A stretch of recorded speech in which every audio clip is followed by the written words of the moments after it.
को बदलने के लिए कभी कभी सब कुछ खोना पड़ता है।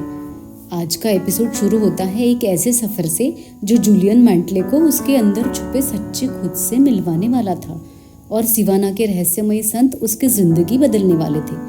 हेलो दोस्तों, मैं हूँ सरिता और आप सुन रहे हैं बुक्स एंड बियॉन्ड विद सरिता, जहाँ हम बात कर रहे हैं एक ऐसे किताब की जो हमको जिंदगी जीने की असली कला यानी अंदर से जीना सिखाती है। पिछले एपिसोड में हमने देखा कि जूलियन मैंटले जो एक टॉप क्रिमिनल लॉयर था और कैसे हाई प्रोफाइल लाइफ जी रहा था, पर उसकी जिंदगी में सुकून नहीं था। फ्रेंड्स, जिन लोगों ने हमारा फर्स्ट एपिसोड नहीं सुना है वो हमारे चैनल पर जाके सुन सकते हैं। बहरहाल आइए अब आगे बढ़ते हैं। जूलियन मैंटले ने अपनी सारी संपत्ति बेच दी और डिसाइड किया कि वो आत्मा के सुकून के लिए सिवाना के रहस्यमय संतों से अवश्य मिलकर रहेगा, चाहे कुछ भी हो जाए। वो कहते हैं ना, if there is will there is way. दृढ़ इच्छा शक्ति के बल पर जूलियन भारत आकर हिमालय की ओर चल पड़ा, जंगल, पहाड़, ठंड, भूख सब कुछ झेलते हुए। और फिर एक दिन अचानक सुबह के वक्त बर्फ से ढकी हुई चोटी के पास जूलियन ने देखा एक चमकती आकृति, लाल रंग का लहराता चोगा पहने हुए, एक प्रभावी ऊर्जा से भरे, अपने व्यक्तित्व से सम्मोहित करने वाले एक संत जिनका नाम था योगी रमन। जूलियन ने गिड़गिड़ाकर उनसे कहा, मैं सिवाना के रहस्यमय संतों को ढूंढ रहा हूँ, कृपया मेरी मदद कीजिए।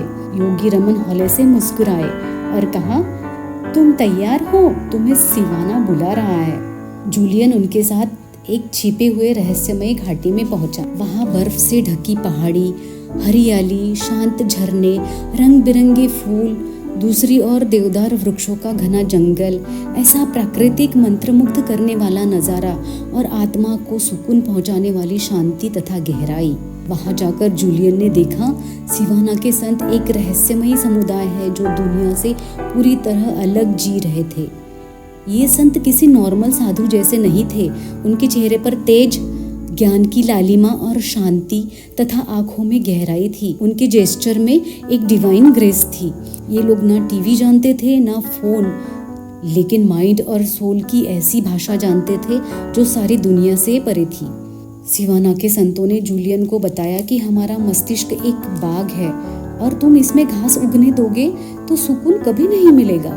वो रोज सुबह 4 बजे उठते थे और ध्यान करते थे, विजुअलाइजेशन करते थे, नेचर के साथ ट्यून इन रहते थे, एक एंशंट रिचुअल फॉलो करते थे जिसे कहते थे द हार्ट ऑफ द रोज।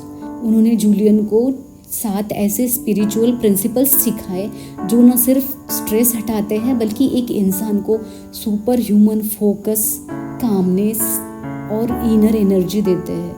कुछ महीने जूलियन के लिए एक तपस्या के जैसे थे। उसने अपना जीवन बदल दिया। उसका चेहरा भी अब अलग दिखने लगा, एक डिवाइन ग्लो के साथ। वो अब एक लॉयर नहीं रहा, वो अब एक मैसेंजर ऑफ ट्रूथ बन गया। और तब उसने डिसाइड किया, अब मैं वापस जाऊंगा और दुनिया को ये डिवाइन नॉलेज दूंगा। दोस्तों, क्या आप तैयार हो सिवाना के संतों द्वारा बताए गए 7 डिवाइन सीक्रेट प्रिंसिपल्स जानने के लिए? क्या आप भी चाहते हो एक ऐसी जिंदगी जो सुकून, क्लैरिटी और इनर पीस से भरी हो? तो अगले एपिसोड में हम इसके बारे में जानेंगे। So stay tune for next episode. और इसके साथ ही हमें फॉलो, शेयर और सपोर्ट करें और साथ ही अपनी राय कमेंट में ज़रूर बताएं।